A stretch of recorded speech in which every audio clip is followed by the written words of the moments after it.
Hi అండి, hello everyone, welcome to my channel.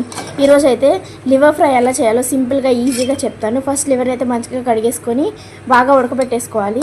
మరీ మెత్తగా కాదండి, కొంచెం లైట్గా మనకి ముక్క అనేది తుంపడానికి వచ్చేంత వీలుగా ఉడకబెట్టేసుకున్న తర్వాత ఆయిల్ వేసేసి, ఆ లివర్కి ఆయిల్ అయితే కొంచెం తక్కువే వేసుకోవాలి, మనం చేసుకునేది ఫ్రై కాబట్టి. లైట్ గోల్డ్ కలర్ వచ్చే వరకు బాగా రోస్ట్ చేసుకోవాలండి. మంచిగా రోస్ట్ అయిన తర్వాత అల్లం వెల్లిపాయ పేస్ట్, లివర్ ఫ్రైకి అల్లం వెల్లిపాయ పేస్ట్ అనేది మనం కొంచెం ఎక్కువ వేసుకోవాలి చికెన్కి వేసుకునే దానికంటే.